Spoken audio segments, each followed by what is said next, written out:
Welcome to the Root of Power podcast, where I teach you how to chase your joy, find alignment, and create a life and a business that you love, using actionable methods, interviews, and inspiring stories from people who know that true freedom is found within. I'm your host, your always hype woman and sometimes ass kicker, Amanda Chills, and I am so proud of you for choosing to step into your power. Come along, we've got dreams to build.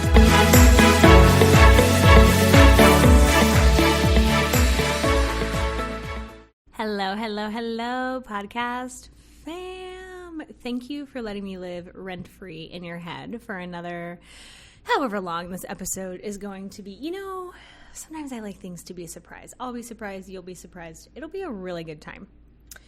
I wanted to tell you, though, before we get started, about this really dope thing that I made for you for free. Why? Because I love you and I can. When your girl owns the business, your girl gets to do what she wants.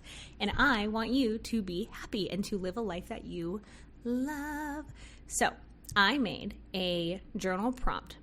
I reconfigured a journal prompt that my business coach, Rachel, actually gave us because she is wonderful. So we reconfigured it a little bit to be a daily journal prompt to help you get to your goal. And it is going to walk you through your little gremlin brain and what it is telling you and what your little gremlin brain is coming up with and why those things stop you. So it's going to go step by step down those things. You can get it at my website, livemyhappyhealth.com/self-journal. Run metaphorically, don't walk metaphorically. Go get it. If you hate it, don't use it. If you love it, let a girl know. Tag me on Instagram. Show me a picture of you using it. That would be a good time. We can be like a morning manifestation journaling club, and I like it. Now, what you're really here for, the juicy bits about how not everything is trauma and how social media therapists and Instagram therapists and TikTok therapists and people who think they're therapists are ruining your brain, okay? So here's what happens. A lot of these people make money by convincing you that every single aspect of your human experience is traumatic. And if you are constantly traumatized, you are constantly a victim, you are constantly in fear, and you are constantly reacting and outsourcing your own knowledge, and you are looking for someone to fix or heal you. Now, if you're in this space at all, you've probably heard of the holistic psychologist, Nicole LePera, who is one of the biggest grifters out there. I'm going to call it out. She is one of the biggest grifters out there. She and her company owners, her co-owners, purposely make all things trauma-related extremely broad because they want you to identify with them. They want you to see yourself in their messaging so that then they can turn around and sell you a subscription and sell you a book and make money off of you. Now, inherently, that is how a business works, right? You market to your customers, they want and or need what you are selling, and then you give it to them. That's how Nike works. That's how any business in life works. That's how I work, right? I have clients who are struggling. They want to not struggle. I can help them do that. They pay me. We party. It's a good time. Inherently, as a business model, that is not the problem. What I'm talking about is quote-unquote professionals, quote-unquote coaches, therapists, gurus, whatever you want to call them, who convince you through very targeted marketing that everything in your life is trauma. So, for example, some of the things that I have seen is, and I was just talking to Brittany, the work wife, about this a few minutes ago. One of the things I've seen on TikTok and Instagram is if you recognize your family's footsteps, that is a trauma response. Now, maybe if every time your family came down the hall, they beat the shit out of you or they were cruel to you, yeah, then I can totally see that being a trauma response. But also, if you live with people for long enough and you're not deaf, you are going to start recognizing their patterns and their footsteps. Another one that I've seen is if you are afraid that your partner is going to leave you, then you're codependent, and codependency is always a trauma response. And that's not necessarily true. Sometimes codependency is your family culture. Sometimes it is a trauma response, but it's not always. Another one that I've seen is if you struggle with crowds, that is a trauma response. Like, it's not. It could just be that you don't normally spend a lot of time in crowds, and so it's different. If I go into a city, I'm overwhelmed, but that doesn't mean that it's a trauma response. So what happens when these people frame every part of a human experience as a trauma response? Procrastinating is a trauma response. Not letting toxic people go is a trauma response. Dating toxic people is a trauma response. Crying is a trauma response. Existing is a trauma response. Blah. What happens is if you start framing that and you start dropping these seeds, right? Because humans love to solve a puzzle, and we are a big puzzle. You start dropping these seeds that say, hey, something is very, very wrong with you. You are damaged. You are broken. Things are not okay.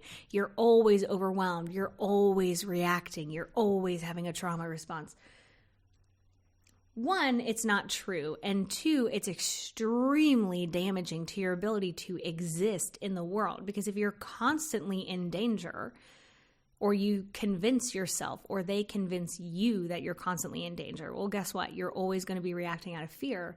And then it makes it easier for them to sell you a product that you don't need because they've convinced you that you do need it. They've convinced you that the world is so dangerous and they're the only safe space. And then what happens is you start believing that these people have all the answers and you have to look to them, and you'll do anything to get their approval because they are the ultimate authority, because they've been right about all these other things, even though they haven't. They've just convinced you. And it's a huge problem. So when we talk about trauma and trauma responses, we need to be extremely careful and be very, very nuanced. Everything is circumstantial. Not wanting your partner to leave you is not always a trauma response. Sometimes you just really like your partner. Sometimes it's an abandonment wound. Okay.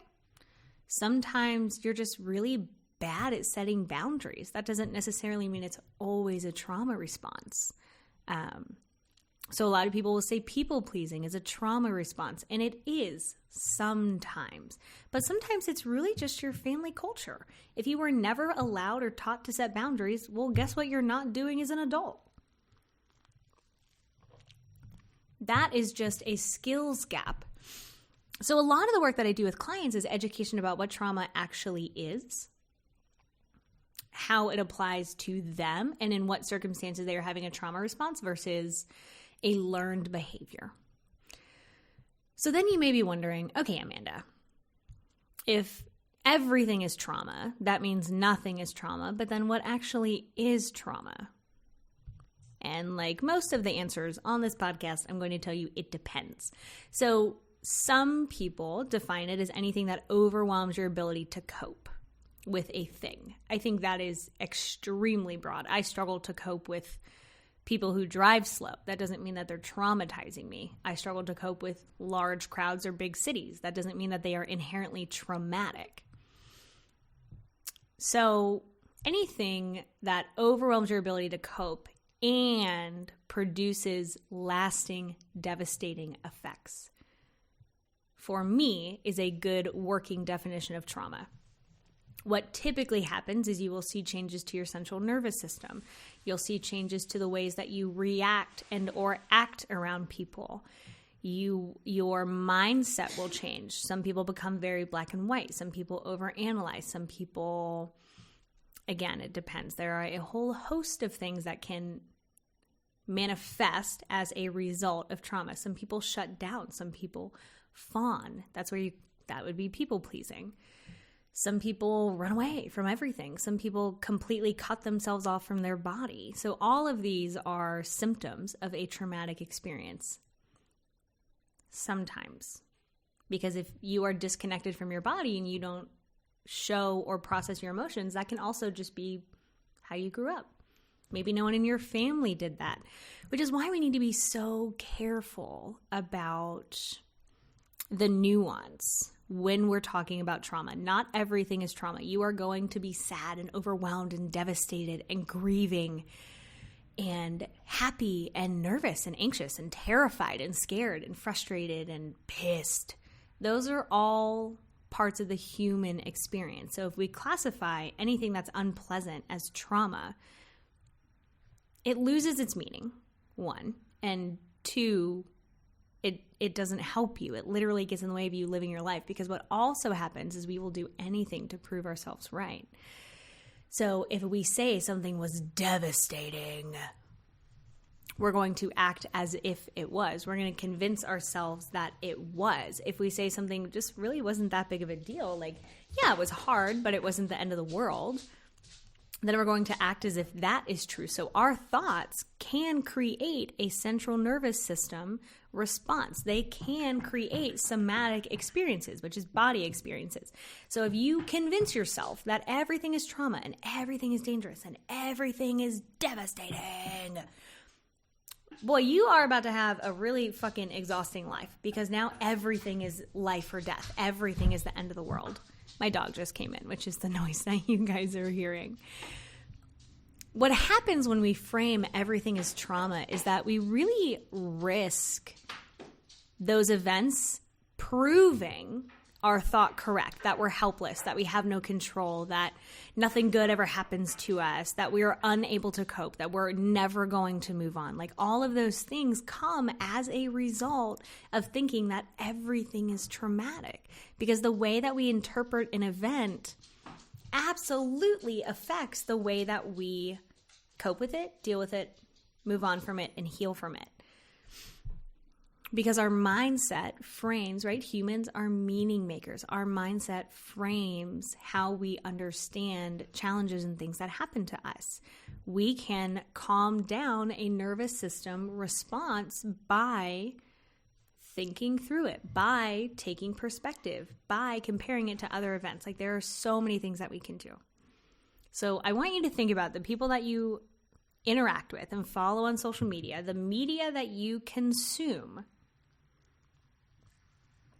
and how it affects your outlook on normal human experiences. Because if getting stuck at the grocery store for an hour is trauma, what the hell is fleeing a war-ravaged country?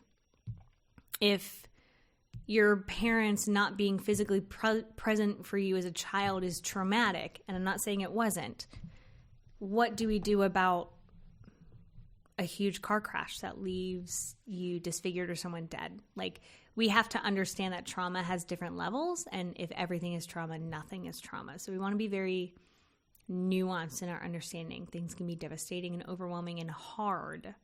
Doesn't inherently mean that they were traumatic. For example, I had a client last night who we were talking about their struggle to let people go and to really like cut people out of their life who were not good for them or to them. And they said they were talking to another therapist about it that they were seeing previously. And the therapist told them it was an abandonment response. And it could have been, God, y'all, the face that I freaking made when they said this, I was just like, I let out an audible groan and I was like, no, like, why does this exist? And their therapist said that they can have an abandonment wound for the rest of their life from something as simple as their parents leaving them at a grocery store. Like, I just want you to think about that. Your parents leave you at a grocery store, drive around the block, come back and get you, and you are supposed to have an abandonment wound for the rest of your life. That is disempowering as hell, first of all, because you can also heal wounds, which means they don't affect you in the same way anymore. And also, no, like you're not getting a fucking abandonment wound from your parents leaving you at the grocery store once in your childhood. Like that is total hogwash.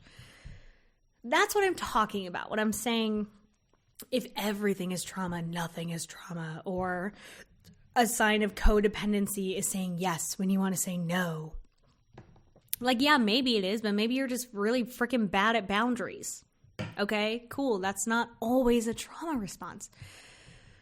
Sometimes it's a cultural norm. Sometimes it was helpful, right? If someone was going to hit me, if I said no or what I really thought, well, guess what I'm doing? Now, in that example, it probably is traumatic because the consequences were traumatic. So again, we want to be nuanced in our understanding. Many things are just the human condition, and a lot of these people are making things this broad on purpose so that they get more and more and more customers. So we want to be very careful about the motivations for the people behind this. So trauma has lasting effects. Many people will go through a traumatic experience and not experience PTSD and not experience traumatic symptoms. Doesn't mean some of their behaviors won't change. It means that it's not causing problems in their life. And so if it's not a problem, it's not a problem. Now, if something is a trauma response, how do we deal with that? Okay, great question. Love that we're landing on that. Good job, you. So if we are having trauma responses, if we are doing things that are unhelpful in the long term, then we want to examine those things. For example, using drugs. If you use drugs to cope with your life, I have never seen that not be a trauma response, but I don't know everything. So there's, statistically, probably one person out there who uses them just for funsies. But if it's problematic, we want to examine, hey, self, what am I coping with? What am I running from? What am I avoiding? Right? Because we have the 4 responses when we're afraid: fight, flight, freeze, or fawn. If you are always pissed off, maybe we should examine why. So we want to start figuring out what we're feeling. And if this is something you struggle with, what I want you to do is Google, or whatever search engine you use, list of emotions. And I want you to go to images. And I want you to just pick one that has, a good number of emotion words on it. And I want you to look at them when you're trying to figure out what you're feeling. Because if you've been cut off for long enough, you're like, I don't know, all I feel is anger. Okay, cool. But we want to get underneath that. So we want to start figuring out what we are feeling, and we want to start just examining it. So get you a little list of emotions, pull it up, look at it when you are trying to figure out what you are feeling. I promise you it will help you. I do this with my clients. It is extremely helpful. So if we're having a trauma response, if we're triggered and we think that we're acting because we've been traumatized at some point, we want to figure out why. What are we feeling and why are we feeling it? So if I was in a car accident from a semi at one point and I pass a semi, well, that's a pretty clear link, right? Like I was hit by a semi once and now I'm very nervous around semis. Okay, super legit. Absolutely understand that one. Sometimes they're a little more sneaky. If, for example, and here's where the nuance comes in, if you memorize everyone's footsteps that you know, not just because you're paying attention, but because when you were young, they were coming down the hallway to beat you or to scream at you or to do terrible things, then it would make sense that you are hyper aware of people's footsteps. You may be hyper aware of people's micro expressions. That doesn't necessarily mean that you're traumatized, but if we can link it to a traumatic event, well, then that would make sense. So we need to think about, why do we have these behaviors? Why do we have these reactions? And then what's underneath them? And once we do that, we can say, okay, well, was that really traumatic? And this is where the nuance comes in. Like, I want you to practice saying, okay, were things really traumatic, or were they just hard? Because there is a difference. And then whatever you're landing on, if that feels good to you, we're going to go with that. So if you say, yeah, like I had a past relationship and they were really cruel to me, but I don't know that I'm necessarily traumatized by it, but it was really hard to go through. Like it took me a while to heal from. Okay.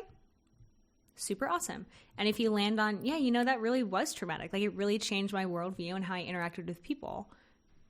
Okay.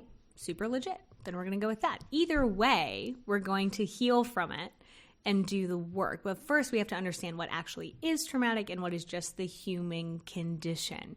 Because you don't want to make mountains out of molehills if they're actually molehills. So if you're just sad, don't say something like you're devastated or you're depressed, because they're not the same. If you're worried, don't say you're terrified or you're having a panic attack. They're not the same. If you are scared, you're not terrified. You're scared. We want to understand the levels to these things. So really, I guess today's episode is about language and understanding, especially the people you're following on social media. Why are they using the words that they use? How broad are they? Do they ever explain nuance? Do they ever explain that what they say is true in some circumstances, but not all of them? Because that is important, especially when they have a marketing team behind them. So examine who you follow. Examine who you take knowledge and education from. Myself included. Be careful about the things that you consume and call things what they are. We don't want to just be dramatic about them. We want to be honest about what's happening. Ooh, apparently I'm tired, y'all.